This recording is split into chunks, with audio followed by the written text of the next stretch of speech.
नमस्कार, स्वागत है आप सभी का मेरे YouTube चैनल पर। लास्ट क्लास में हमने प्रिपरेशन ऑफ कीटोन्स और physical properties of carbonyl compounds की बात करी थी। आज की क्लास में हम chemical properties of carbonyl compounds discuss करेंगे। तो चलिए शुरू करते हैं। सबसे पहले हम न्यूक्लियोफिलिक एडिशन रिएक्शंस की बात करेंगे। तो first thing which I would like to explain you that why we are saying addition reaction. हम सबसे पहले इस चीज को एक्सप्लेन करेंगे कि एडिशन रिएक्शन की क्यों। उसके बाद में हम इस चीज को बताऊंगा मैं कि न्यूक्लियोफिलिक एडिशन ही क्यों, इलेक्ट्रोफिलिक क्यों नहीं। तो चलिए सबसे पहले बात करते हैं reason for addition reaction. Reason for addition reaction,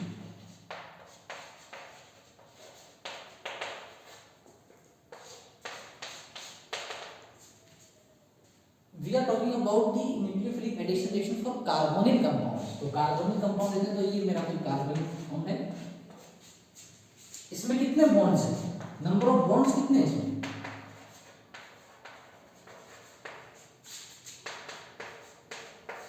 4, 1 2 3 4, out of which 3 are sigma bond and 1 is pi. अगर इसमें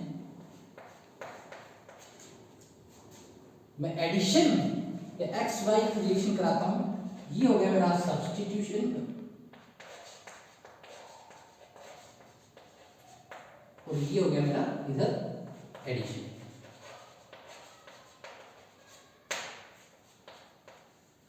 चलिए हम दोनों चीजों को देखते हैं, सब्स्टिट्यूशन को भी और एडिशन को भी।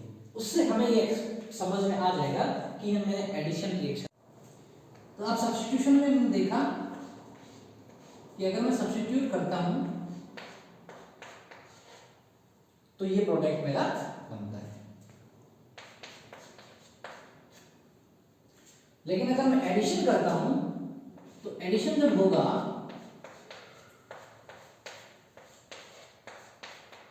तो ये प्रोडक्ट मुझे मिलेगा प्लस एनर्जी। तो आप देखेंगे कि इस प्रोडक्ट में मेरे टोटल नंबर ऑफ बॉन्ड्स कितने हैं?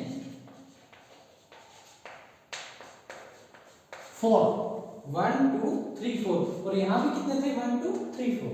तब हम कोई भी रिएक्शन करवाते हैं तो हम क्यों करवाते हैं? ताकि हमें उससे मोर स्टेबल प्रोडक्ट मिले। तो ये जो प्रोडक्ट है ये तो लेस स्टेबल है, इससे तो कोई फर्क नहीं पड़ा, this is less stable.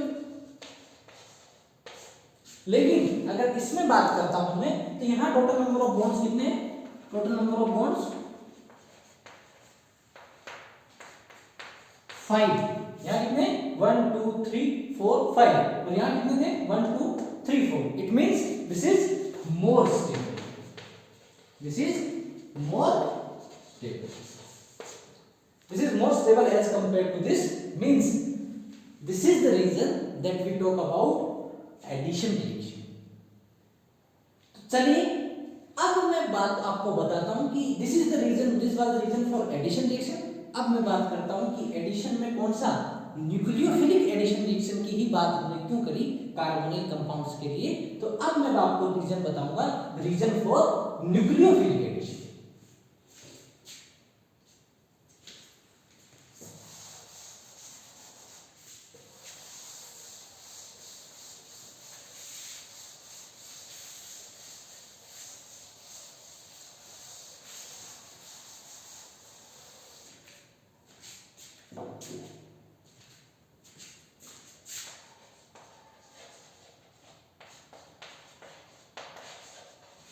Reason for nucleophilic addition, यही मेरा कोई कार्बोनिल कंपाउंड है। तो आपको पता है कि ये पोलराइज होता है, जिसपे क्या डेल्टा पॉजिटिव और ये डेल्टा नेगेटिव। अब मैं बात करता हूं न्यूक्लियोफिलिक एडिशन या इलेक्ट्रोफिलिक एडिशन, दोनों में से क्या होगा। इस साइड में मैं आपको बताऊंगा इलेक्ट्रोफिलिक एडिशन,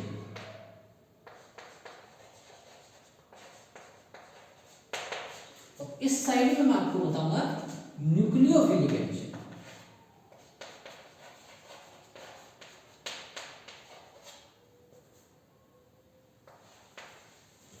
हम इसमें बात करेंगे इलेक्ट्रोफिलिक एडिशन और न्यूक्लियोफिलिक एडिशन दोनों का देखेंगे, तब उससे हमें ये पता लगेगा कि मैंने इसमें न्यूक्लियोफिलिक एडिशन रिएक्शन की ही बात क्यों की। तो चलिए इसको देखते हैं।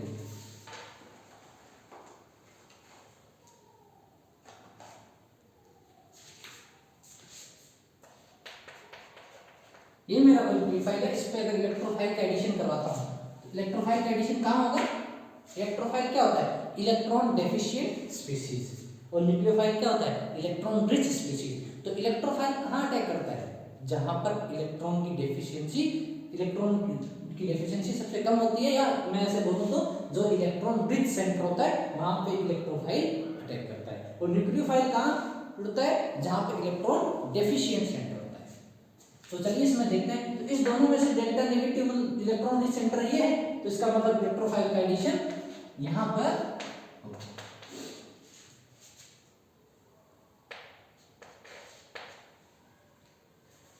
और अगर मैं न्यूक्लियोफाइल की बात करूं तो न्यूक्लियोफाइल क्या है? Electron rich species. तो इलेक्ट्रॉन रिच स्पीशीज है, तो ये किस पे अटैक करेगा? यहां पर अटैक करेगा।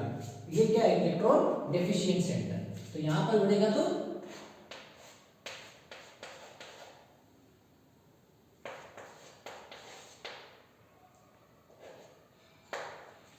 ये बेस। तो आप इसमें देख सकते हैं कि ये जब इलेक्ट्रोफिलिक एडिशन हुआ तो ये जो स्पीशीज हमारा बना फाइनल, इसमें जो कार्बन है उसका ऑक्टेट क्या है? इनकम्प्लीट है।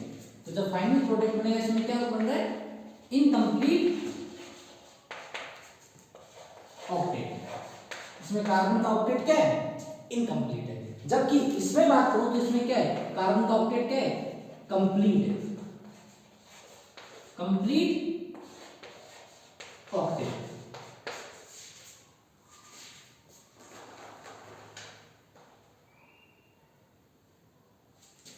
तो ये इसका इनकम्प्लीट ऑक्टेट है, इसका मतलब ये क्या है? Less stable. इसका मतलब ये क्या है? Less stable. और इसका ऑक्टेट कंप्लीट, इसका मतलब ये क्या है? More stable. तो हम कोई रिएक्शन करवा रहे हैं तो हम लेस स्टेबल से मोर स्टेबल की तरफ ही जाना चाहिए। तो हम इलेक्ट्रोफिलिक एडिशन की बजाय हम किस पे करते हैं? Nucleophilic addition. तो जब हमारा ये प्रोडक्ट बन गया यहाँ पर, तो अब इस पे इलेक्ट्रोफाइल अटैक होगा तो वो कहां जुड़ जाएगा? इसके ऊपर। ये मेरा न्यूक्लियोफाइल और ये मेरा ऑक्सीजन और ये इलेक्ट्रोफाइल। तो ये मेरा क्या हो गया?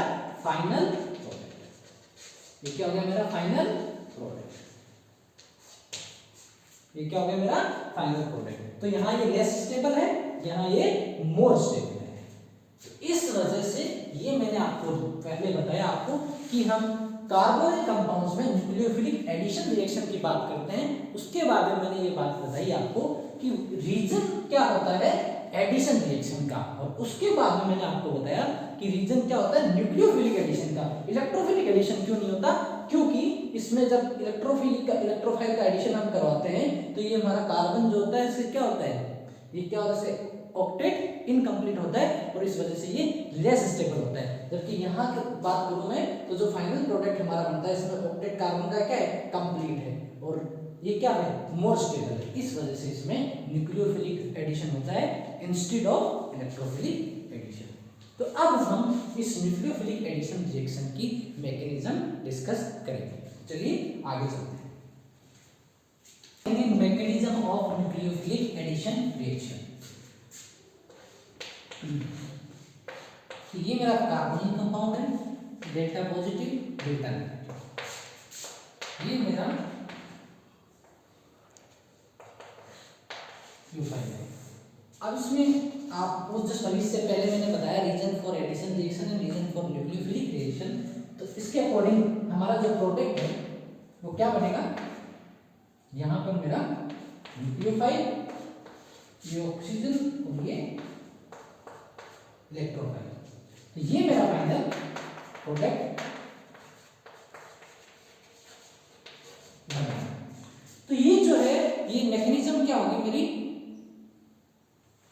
टू स्टेप मैकेनिज्म होगी। सबसे फर्स्ट स्टेप क्या होगा? Step one, attack of nucleophile.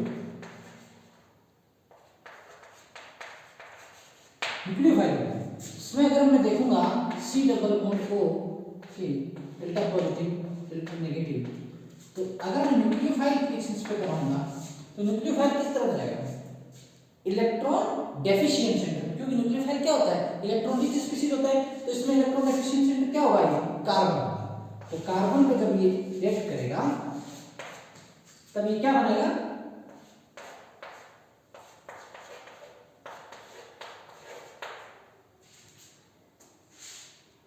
ये न्यूक्लियोफाइल यहां अटैच हो गया।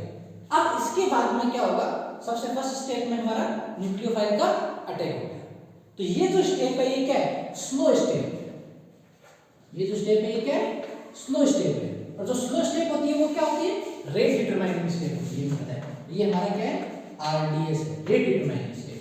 तो फर्स्ट स्टेप में attack of nucleophile. Second step में क्या होगा, अटैक ऑफ इलेक्ट्रोफाइल। स्टेप 2 में क्या होगा, अटैक ऑफ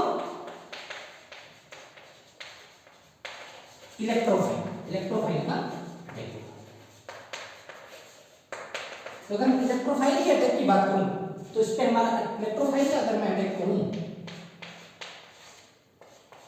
ये मेरा न्यूक्लियोफाइल है और ये इलेक्ट्रोफाइल। इलेक्ट्रोफाइल क्या है, इलेक्ट्रॉन डेफिशिएंट स्पीशीज। तो इलेक्ट्रॉन डेफिशिएंट स्पीशीज कहां अटैक करेगी, जो इलेक्ट्रॉन रिच सेंटर होगा। इलेक्ट्रॉन रिच कहां है, और नेगेटिव, ऑक्सीजन पे नेगेटिव चार्ज, यहां इलेक्ट्रॉन डेंसिटी ज्यादा है तो ये यहां अटैक करेगा। और ये जो अब फाइनल प्रोडक्ट हमारा क्या बनेगा, कार्बन, ये न्यूक्लियोफाइल, ये ऑक्सीजन और ये इलेक्ट्रोफाइल का एडिशन।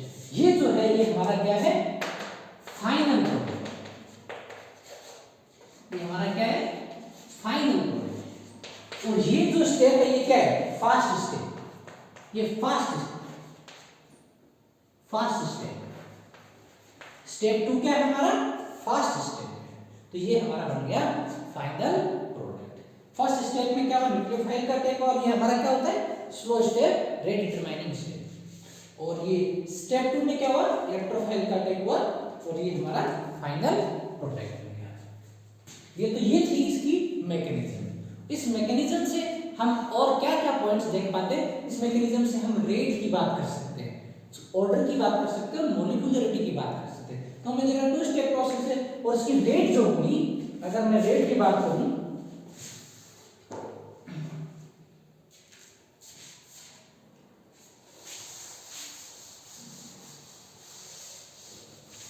अगर मैं रेट की बात करूं तो अगर इसका रेट लो मैं लिखता हूं तो क्या लिखूंगा कि concentration of the CO and concentration of the nucleophile. तो इससे क्या हो गया हमारा, इससे हम ऑर्डर बता सकते हैं। तो ये जो रिएक्शन हो रही है, मैकेनिज्म का ऑर्डर कितना है, 2, और मॉलिक्यूलरिटी कितनी है, मॉलिक्यूलरिटी कितनी है, 2। ये कुछ कंक्लूजन है जो हम इस mechanism of nucleophilic addition reaction से समझ सकते हैं। तो इस पार्ट में, केमिकल प्रॉपर्टीज के पार्ट में, सबसे पहले मैंने आपको बात बताई कि इसमें न्यूक्लियोफिलिक एडिशन रिएक्शन होती है। तो उसमें सबसे पहले मैंने बताया कि एडिशन ही क्यों होता है, what is the reason for addition reaction. उसके बाद में मैंने आपको बताया कि what is the reason for nucleophilic addition reaction, और उसके बाद में मैंने आपको बताया mechanism of nucleophilic addition reaction. तो यहाँ तो आप देख सकते हैं ये C डबल बॉन्ड को यहाँ न्यूक्लियोफाइल अटैक किया, तो ये, और इसके बाद में जब इस पे इलेक्ट्रोफाइल का अटैक हुआ तो ये हमारा फाइनल प्रोडक्ट हो गया। ये हमारा ऑक्सीजन है, ऑक्सीजन है, और इस नेगेटिव चार्ज पे फिर इलेक्ट्रोफाइल का अटैक हुआ तो ये हमारा बन गया फाइनल प्रोडक्ट। चलिए अब इसके आगे चलते हैं।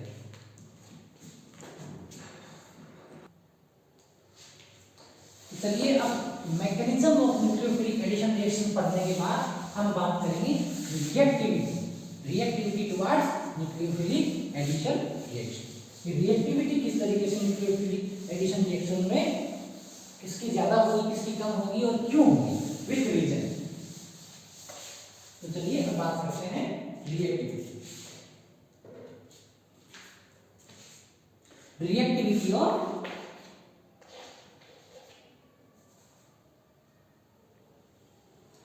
रिएक्टिविटी ऑफ carbonyl compounds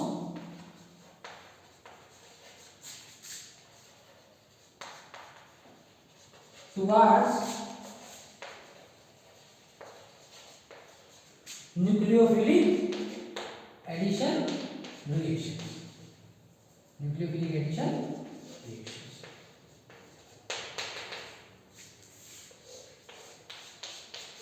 तो रिएक्टिविटी की बात है, तो अगर मैं ये लिखता हूं,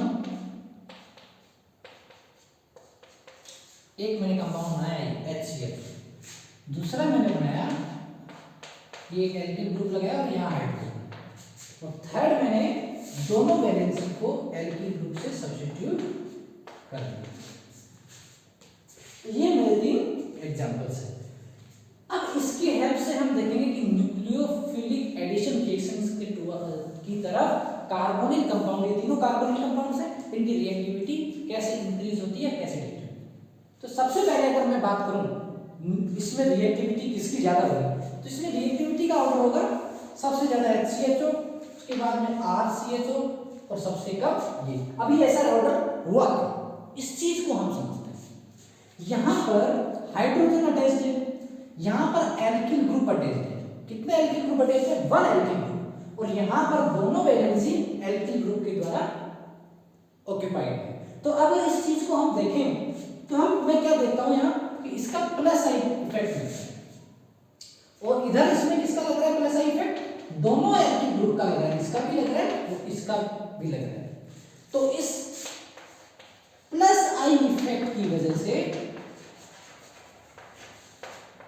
due to this plus I effect, the order of reactivity towards nucleophilic addition reaction is like this. अब इस प्लस आई इफेक्ट लग रहा है तो इससे क्या होगा, अगर इसमें प्लस आई इफेक्ट लग रहा है तो इसका मतलब न्यूक्लियोफाइल के अटैक करने की पॉसिबिलिटी क्या हो रही है, धीरे धीरे कम हो रही है। रीजन कि इसमें प्लस आई इफेक्ट की तरफ से इलेक्ट्रॉन डेंसिटी जो है किसकी तरफ ट्रांसफर हो रही है, इस कार्बन की तरफ, कार्बोनिल कार्बन की तरफ, और कार्बोनिल कार्बन की तरफ इसको क्या कर रही है, इसकी डेफिशिएंसी को क्या कर रही है, कम कर रही है। यहाँ सबसे ज्यादा डेफिशिएंसी है क्योंकि यहाँ पर कोई एल्किल ग्रुप अटैच नहीं है, तो इलेक्ट्रॉन डेंसिटी जो है कोई भी कार्बन की तरफ नहीं आ रही है। इसके केस में यहाँ पर एक एल्किल ग्रुप अटैच्ड है, इस वजह से ये प्लस आई इफेक्ट की वजह से ये इसकी इलेक्ट्रॉन डेफिशिएंसी को क्या कर रहा है, कम कर रहा है। इस वजह से न्यूक्लियोफाइल के यहाँ पर अटैक करने की possibility as compare to this कम है। और इसके केस में दोनों एल्किल ग्रुप्स अटैच्ड है, ये भी एल्किल ग्रुप और ये भी एल्किल ग्रुप, तो इन दोनों एल्किल ग्रुप का प्लस आई इफेक्ट लग रहा है। इन दोनों एल्किल ग्रुप के प्लस आई इफेक्ट लगने की वजह से इसके ऊपर इलेक्ट्रॉन की डेफिशिएंसी बहुत ही कम है। ये इसको एक इलेक्ट्रॉन रिच सेंटर की तरफ बना रहे हैं, जिस वजह से हमारा न्यूक्लियोफाइल के इस कार्बोनिल कार्बन पे अटैक करने की रिएक्टिविटी क्या हो जाती है, बहुत ही कम। तो इसमें अगर ऑर्डर की बात करूं, इसको मैं फर्स्ट बोलूं, इसको मैं सेकंड बोलूं, इसको मैं थर्ड बोलूं, कि ऑर्डर ऑफ रिएक्टिविटी अगर मैं बात करूं, ऑर्डर ऑफ रिएक्टिविटी अगर मैं बात करूं तो सबसे ज्यादा फर्स्ट, उसके बाद में सेकंड और सबसे कम थर्ड। आई होप आप इस रीजन की वजह से इसकी रिएक्टिविटी को समझे होंगे। ये एक तो रीजन था due two plus I effect. अब हम इसके अगले रीजन की तरफ बात करते हैं, that is due to steric hindrance. अगला रीजन है due to steric hindrance, due to steric hindrance. अब हम इस चीज को समझेंगे कि स्टेरिक हिंड्रेंस की वजह से इसके केस में जो कार्बोनिल कंपाउंड्स हैं इनकी reactivity towards nucleophilic addition reactions का क्या ऑर्डर होगा, तब हम उस चीज को यहां पर देखते हैं।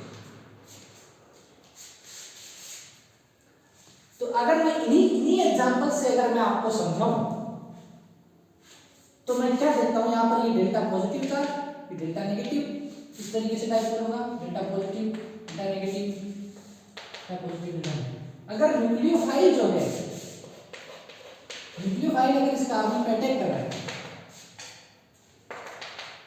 इन तीनों के केस में, तो आप क्या देख रहे हैं, यहां यहाँ पर जो एल्किल ग्रुप है, यहाँ पर जो एल्किल ग्रुप है, यहाँ कोई एल्किल ग्रुप नहीं है, दोनों वैलेंसी जो है हाइड्रोजन के द्वारा ऑक्यूपाइड है, जबकि इसके केस में एक वैलेंसी किसकी तरह ऑक्यूपाइड है, एल्किल ग्रुप की तरह, और इसके केस में दोनों वैलेंसी जो कार्बन से अटैच्ड है वो दोनों वैलेंसी किसकी तरह ऑक्यूपाइड है, एल्किल ग्रुप के द्वारा। तो इसमें कोई एल्किल ग्रुप नहीं है, इसमें एक एल्किल ग्रुप है, उसमें दो एल्किल ग्रुप है। तो अब इस चीज से क्या होगा, तो स्टेरिक हिंड्रेंस का जो ऑर्डर होगा, स्टेरिक हिंड्रेंस किसके केस में ज्यादा होगा, जहां पे ज्यादा एल्किल ग्रुप्स होंगे, तो इसके केस में एल्किल ग्रुप्स ज्यादा है, तो स्टेरिक हिंड्रेंस किसमें ज्यादा है, इसमें सबसे ज्यादा है। तो स्टेरिक हिंड्रेंस में ज्यादा होगा तो फिर न्यूक्लियोफाइल के लिए वहां उस कार्बोनिल कार्बन पे अटैक करना क्या हो जाएगा, डिफिकल्ट हो जाएगा। तो सबसे ज्यादा डिफिकल्टी न्यूक्लियोफाइल के लिए कहां पर होगी, किस केस में होगी, क्योंकि यहाँ दोनों वैलेंसी एल्किल ग्रुप्स हैं, जिनकी वजह से यहाँ पे स्टेरिक हिंड्रेंस डेवलप होगा। इसके केस में इसके कंपैरिजन में थोड़ी कम डिफिकल्टी होगी न्यूक्लियोफाइल को अटैक करने के लिए, क्योंकि यहाँ पर एक ही एल्किल ग्रुप है, और इसके केस में सबसे इजीली न्यूक्लियोफाइल हमारा कार्बोनिल कार्बन पे अटैक कर पाएगा, क्योंकि यहाँ पर कोई भी एल्किल ग्रुप नहीं है। तो इसमें अगर हम स्टेरिक हिंड्रेंस की वजह से भी अगर रिएक्टिविटी का ऑर्डर देखें तो भी क्या होगा, फर्स्ट, सेकेंड और फिर थर्ड। तो हमारा स्टेरिक हिंड्रेंस और प्लस आई इफेक्ट की वजह से तो रिएक्टिविटी का जो ऑर्डर आया वो कुछ इस तरीके से है। आई होप आप इस चीज को समझे होंगे कि रिएक्टिविटी किस तरीके से इफेक्ट करती है कार्बोनिक कंपाउंड्स की टुवर्ड्स न्यूक्लियोफिलिक एडिशन रिएक्शन। तो इसी वजह से एक कंक्लूजन में और ड्रॉ कर सकता हूं कि आप कोई भी एल्डिहाइड लें, आप कोई भी कीटोन लें, अगर हम जनरली देखेंगे तो न्यूक्लियोफाइल के अटैक करने की, इजीली अटैक करने की प्रोबेबिलिटी जो है वो एल्डिहाइड में ज्यादा होगी as compare to that of ketone. कैसे, ये एल्डिहाइड है, ये क्या है हमारा कीटोन है। एल्डिहाइड के केस में at least one valency of this carbon will be occupied by hydrogen, जबकि कीटोन के केस में दोनों वैलेंसी हमारी किसी न किसी एल्किल ग्रुप के द्वारा ऑक्यूपाइड रहेगी, और इस वजह से स्टेरिक हिंड्रेंस जो है वो कीटोन के अंदर ज्यादा डेवलप होगा as compare to that of aldehyde. So the general conclusion that we can draw from here is that the reactivity of aldehyde is more as compare to that of ketones towards nucleophilic addition reaction. I hope आप इस चीज को समझे होंगे। चलिए अब इसके आगे चलते हैं।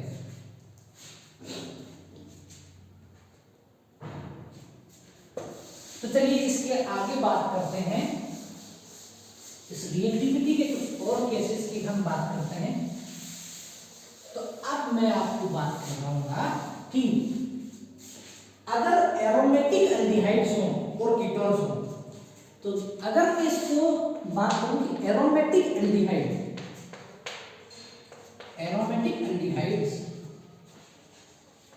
एंड कीटोन्स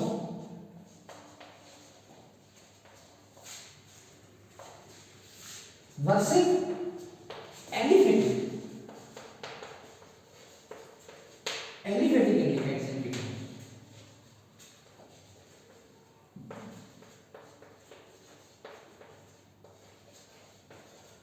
अभी तक हमने इसके पहले डिस्कशन किया with in the aliphatic aldehydes.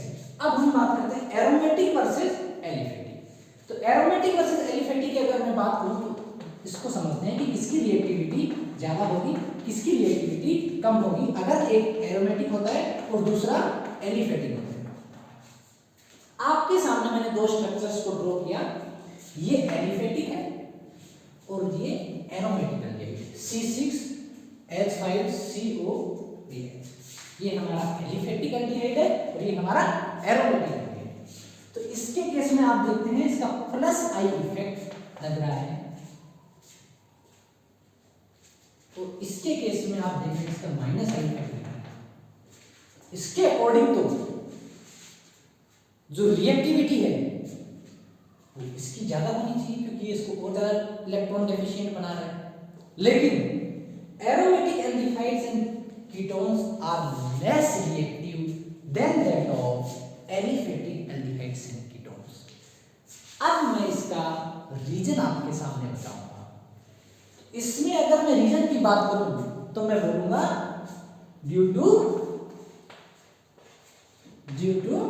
Resonance, due to resonance. इसके केस में रेजोनेंस होगा और रेजोनेंस होने की वजह से क्या होगा, चार्ज का डिस्पर्जन होगा और चार्ज का डिस्पर्जन होगा तो उस टाइम पे हम देखेंगे कि न्यूक्लियोफाइल के लिए उस कार्बोनिल कार्बन पे अटैक करना डिफिकल्ट हो जाएगा। तो चलिए इस रेजोनेंस को और अच्छे से आगे देखते हैं इस एग्जांपल के।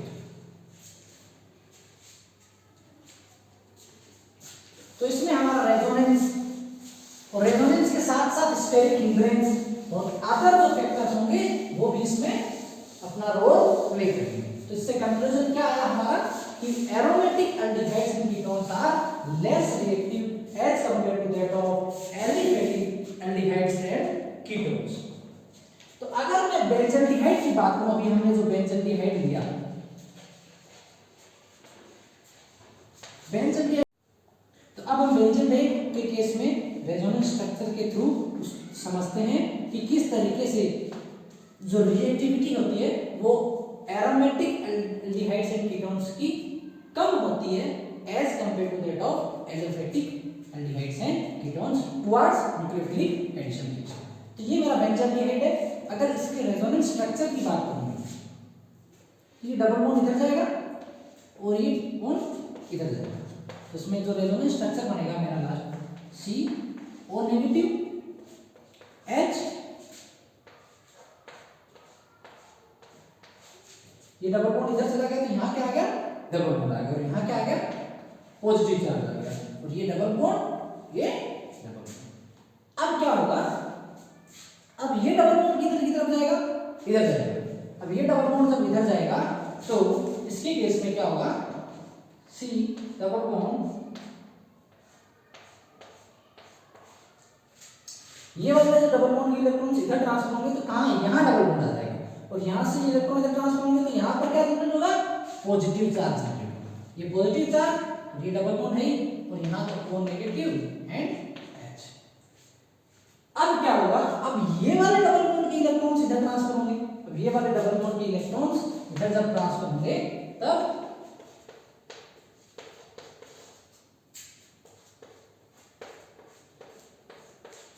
तब ये इलेक्ट्रॉन इधर ट्रांसफर होंगे तो कहां आएगा, यहां डबल बॉन्ड आएगा, यहां डबल बॉन्ड है और यहां पर क्या आ जाएगा, पॉजिटिव चार्ज, यहां पर क्या आ जाएगा, पॉजिटिव चार्ज आएगा। अब नेक्स्ट अगर हम बात करें अगली रेजोनेटिव स्ट्रक्चर की तो हम क्या देखेंगे, ये वाले डबल बॉन्ड के इलेक्ट्रॉन्स यहां ट्रांसफर, जब ये वाले डबल बॉन्ड के इलेक्ट्रॉन्स यहां ट्रांसफर होंगे तो क्या होगा, तो यहां डबल बॉन्ड आ गया, यहां डबल बॉन्ड है, यहां ऑलरेडी डबल बॉन्ड है, ये डबल बॉन्ड यहां आ जाएगा तो यहां क्या आ जाएगा, पॉजिटिव चार्ज आ जाएगा और ये O नेगेटिव और ये H, ये पॉजिटिव और ये नेगेटिव, ये वापस क्या बन गया, डबल बॉन्ड। ये क्या हो गया, C double bond O single bond H और ये मेरा, ये बन गया मेरा बेंजोइड। तो ये सब क्या है, ये सब क्या है, रेजोनेंस स्ट्रक्चर है किसकी, बेंजोइड की। तो अगर इससे मैं इसके रेजोनेंस हाइब्रिड की बात करूं, इससे मैं इसके रेजोनेंस हाइब्रिड की बात करूं, अगर मैं इसका रेजोनेंस हाइब्रिड बनाता हूं तो देखना इससे हमें क्या पता लग जाएगा कि हमारा जो चार्ज है ये कहां कहां डीलोकलाइज हुआ है। इस चार्ज के डीलोकलाइजेशन की अगर मैं बात करूंगा तो मैं यहाँ कार्बन, यहाँ में ऑक्सीजन, ये मेरा हाइड्रोजन, तो आप यहां से लेकर के यहां तक अगर देखते हैं कि चार्ज का डीलोकलाइजेशन कहां कहां हुआ है तो यहां पर भी चार्ज के डबल बॉन्ड के कैरेक्टर आए हैं, यहां डबल बॉन्ड ऑलरेडी था और इस पूरी रिंग के अंदर भी डबल बॉन्ड के कैरेक्टर्स आए। तो ये मेरा क्या है, रेजोनेंस हाइब्रिड, रेजोनेंस हाइब्रिड, ये क्या है, रेजोनेंस हाइब्रिड। तो इससे हम ये देख सकते हैं कि इसमें चार्ज का डिलोकेलाइजेशन क्या हुआ, रेजोनेंस की वजह से इसमें चार्ज का डिलोकेलाइजेशन हर एक को है, तो उस वजह से ये जो कार्बन है इस कार्बन के ऊपर डबल बॉन्ड के कैरेक्टर्स भी है, तो इस वजह से क्या होगा कि यहाँ पर इसकी रिएक्टिविटी जो होगी as compare to that of aliphatic क्या हो जाएगी, कम हो जाएगी। इस वजह से एरोमेटिक एल्डिहाइड्स एंड कीटोन्स की रिएक्टिविटी क्या होती है, लेस होती है as compare to that of aliphatic aldehydes and ketones towards nucleophilic addition reaction. अब हम बात करेंगे इसके कुछ एग्जांपल्स के बारे में, जहां पे आप मुझे बताएंगे कि किसकी रिएक्टिविटी कम है, किसकी रिएक्टिविटी ज्यादा है।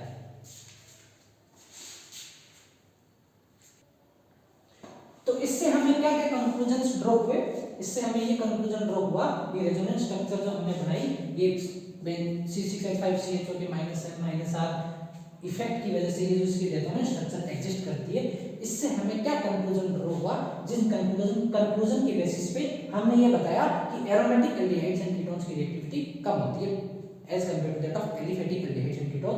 तो फर्स्ट कंक्लूजन अगर मैं बात करूं कि इसमें जो पॉजिटिव चार्ज था कार्बन का, the positive charge of the carbon get dispersed and negative charge on the oxygen atom increase, due to which the attacking capability of nucleophile got decreased। Carbon के ऊपर पॉजिटिव चार्ज के dispersion और oxygen के ऊपर negative charge के increase होने की वजह से ये डिफिकल्ट हो गया न्यूक्लियोफाइल का इस पे अटैक करना। इसके अलावा अगर मैं बात करूं तो जो स्टेरिक हिंड्रेंस है किसका, बेंजीन रिंग का, ये भी हमें क्या करता है, इसको न्यूक्लियोफाइल को इस पर रिएक्ट करने की रिएक्टिविटी को डिक्रीज करता है due to steric hindrance of the benzene ring.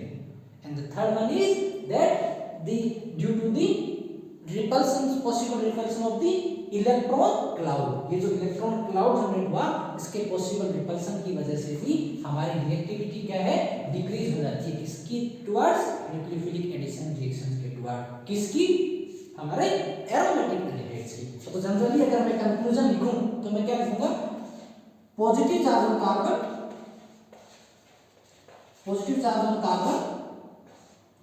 Got dispersed, positive charge on carbon got dispersed. और दूसरी बात मैंने क्या बोली, due to steric hindrance of benzene ring, due to steric hindrance of benzene ring, due to steric hindrance of benzene ring. और third बात मैंने क्या बोला, due to possible repulsion of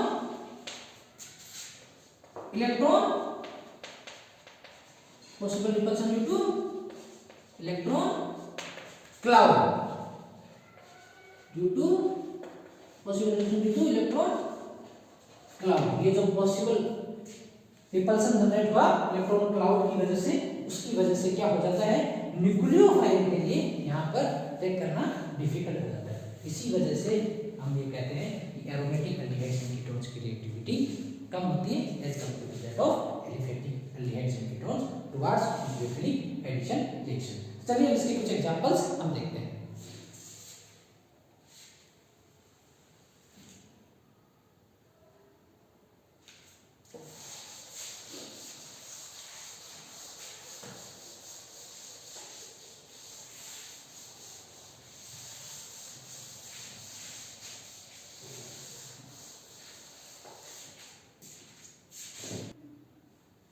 तो चलिए ये कुछ एग्जांपल्स हैं जिसके हम इसमें बात करेंगे रिएक्टिविटी ऑफ कार्बनिक कंपाउंड्स का क्या होगा। अभी तक जो हमने पढ़ा है उस कंक्लूजन्स के बेसिस के ऊपर। तो चलिए देखते हैं। सबसे पहले ये example HCHO CH3CHO CH3CH2 CHO CH3CO CH3। तो अगर मैं फर्स्ट की बात करूं, ये मेरा A कंपाउंड, ये B, ये C और ये D। तो अगर मैं इसमें रिएक्टिविटी की बात करूं तो सबसे ज्यादा रिएक्टिविटी किसकी होगी, उससे ज्यादा या उससे ज्यादा। तो रिएक्टिविटी का जो ऑर्डर होगा, इससे पहले हमने जो भी फैक्टर्स पढ़े उन सब चीजों को हमें ध्यान में रखना है। स्टेरिक हिंड्रेंस को हमें ध्यान में रखना है, plus I minus I effect की बात, प्लस आई इफेक्ट की वजह से हमने बात बताई थी रिएक्टिविटी की, उस चीज़ को हमें ध्यान में रखना है।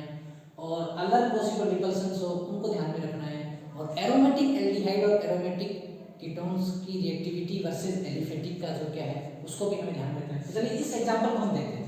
इसमें HCHO, इसमें CH3CHO, इसके अंदर हम न्यूक्लियोफाइल के अटैक की रिएक्टिविटी देखेंगे। इसमें न्यूक्लियोफाइल इजीली अटैक कर पाएगा, वही रिएक्टिविटी की बात करें, उसी की रिएक्टिविटी ज्यादा होगी जिसमें न्यूक्लियोफाइल इजीली अटैक कर पाएगा। न्यूक्लियोफाइल अटैक क्या करेगा? कार्बोनिल कार्बन पे, ये भी इसमें कार्बोनिल कार्बन ये है, इसमें कार्बोनिल कार्बन ये, इसमें कार्बोनिल कार्बन ये, इसमें कार्बन, जिसमें सबसे इजीली अटैक कर पाएगा उसकी रिएक्टिविटी ज्यादा होगी। तो इससे अगर इसमें देखें तो इसमें मेरा जो दोनों वैलेंसी है किसके द्वारा ऑक्यूपाइड है? हाइड्रोजन के। ये भी हाइड्रोजन, ये भी हाइड्रोजन। इसके अंदर देखें तो एक CH3 का प्लस आई इफेक्ट लगेगा। इसके अंदर बात करूं तो इसके अंदर CH3CH2 है, इसमें CH3CH2 ग्रुप का प्लस आई इफेक्ट लगेगा। और इसकी बात करूं इसमें CH3 प्लस आई इसका लगेगा इधर से भी, और इसका इधर से लगेगा इसका प्लस आई। तो अगर मैं देखूं तो सबसे इजीली न्यूक्लियोफाइल के लिए सबसे इजी होगा इस पर अटैक करना, तो इसकी रिएक्टिविटी सबसे ज्यादा रहेगी। इसके केस में ये CH3 ग्रुप के प्लस आई इफेक्ट की वजह से इस पे इलेक्ट्रॉन डेंसिटी क्या हो जाएगी? इलेक्ट्रॉन डेफिशिएंसी कम हो जाएगी, क्योंकि ये CH3 की इलेक्ट्रॉन डेंसिटी इस पे है। तो इस वजह से न्यूक्लियोफाइल की यहाँ पे अटैक करने की possibility as compare to this कम, तो इसकी रिएक्टिविटी इससे कम होगी। और इसके बाद उसमें CH3CH2 ग्रुप है, CH3CH2 ग्रुप का प्लस आई लगेगा, इसका स्टेरिक हिंड्रेंस भी होगा, बाकी ग्रुप होगा एज कंपेयर टू दिस, इस वजह से इसकी रिएक्टिविटी इससे भी कम हो जाएगी। और सबसे लास्ट में देखें CH3CO CH3, तो सबसे कम रिएक्टिविटी होगी CH3CO CH3, क्योंकि सबसे पहले मैंने आपको बताया था कि aldehydes are more reactive as compare to that of ketones towards nucleophilic addition reaction. और उसका रीजन मैंने आपको बताया था कि इसके अंदर दोनों तरफ से एल्डिल ग्रुप्स का अटैचमेंट होता है, इस तरफ से भी प्लस आई, इस तरफ से भी प्लस आई। ये भी इलेक्ट्रॉन डेंसिटी को क्या कर रहा है, इसके ऊपर इलेक्ट्रॉन की डेफिशिएंसी को ये भी क्या कर रहा है? कम कर रहा है। और इधर से ये CH3 भी इसके ऊपर इलेक्ट्रॉन की डेफिशिएंसी को कम कर रहा है। इस वजह से स्टेरिक हिंड्रेंस भी दो ग्रुप का लग रहा है, इस वजह से इसकी reactivity towards nucleophilic addition reaction कम रहेगी। तो इसके ऑर्डर की बात करूं तो इसका ऑर्डर रिएक्टिविटी का क्या होगा? A B C D, A B and C and D, ये मेरा इसका order of reactivity, order of reactivity. अब चलिए ये एग्जांपल देखते हैं। इस एग्जांपल में एक क्या है मेरा? एसिटोफिलिक, दूसरा क्या है मेरा? पैराक्लोराल्डिहाइड, तीसरा मेरा क्या है? बेंजल्डिहाइड, और चौथा मेरा क्या है? पैरानाइट्रोबेंजल्डिहाइड। तो इसमें देखते हैं, इसमें अगर इसकी बात करूं तो इसके ऊपर इधर भी क्या है? प्लस आई इफेक्ट लग रहा है इसका, और इधर से ये बेंजल्डिहाइड। तो हमें वही रिएक्टिविटी का देखना है, हमें वो देखना है कि किसके कौन से कार्बन पे सबसे ज्यादा इलेक्ट्रॉन डेफिशिएंसी रहेगी, जिस वजह से न्यूक्लियोफाइल का अटैक इजीली हो जाएगा। तो सबसे ज्यादा अगर मैं रिएक्टिविटी की बात करूं तो सबसे ज्यादा रिएक्टिविटी किसकी होगी? इसकी होगी। उससे कम इसकी होगी, उससे कम इसकी होगी। ऐसा क्यों हुआ? क्योंकि इस केस में अगर मैं देखता हूं तो NO2 ग्रुप है, और NO2 ग्रुप क्या होता है? इलेक्ट्रॉन विड्रॉइंग ग्रुप होता है। ये इलेक्ट्रॉन डेंसिटी को अपनी तरफ खींच लेगा, इस वजह से इस कार्बन के ऊपर क्या हो जाएगा? इलेक्ट्रॉन की डेफिशिएंसी हो जाएगी। तो इस वजह से न्यूक्लियोफाइल के अटैक करना इजी हो जाएगा। न्यूक्लियोफाइल क्या है? इलेक्ट्रॉन रिच स्पीशीज है, तो वो वहां पर अटैक करेगा जहां पे इलेक्ट्रॉन की डेफिशिएंसी ज्यादा होगी। इस कार्बोनिल कार्बन पे इलेक्ट्रॉन की deficiency as compare to this इसके ज्यादा होगी, because NO2 is a strong electron withdrawing group. उसके बाद में देखें तो ये मेरा क्या है? बेंजल्डिहाइड। उसके बाद में रिएक्टिविटी क्या होगी? इसकी कम होगी।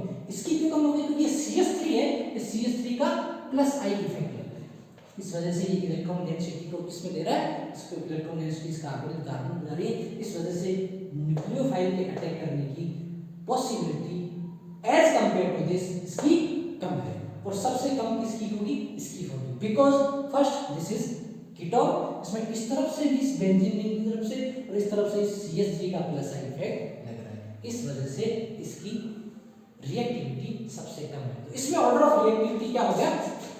A की सबसे कम, फिर B, फिर C और फिर D। ये हो गया मेरा ऑर्डर ऑफ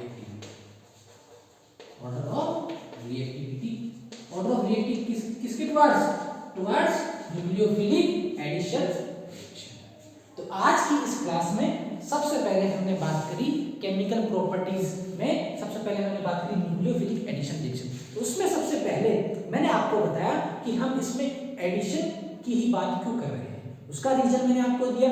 उसके बाद में मैंने आपको बताया कि इसमें न्यूक्लियोफिलिक ही एडिशन बात क्यों कर रहे हैं, इलेक्ट्रोफिलिक की बात क्यों नहीं की। उसके बाद में मैंने आपको इसकी मैकेनिज्म के बारे में बताया कि what is the mechanism for nucleophilic addition reaction.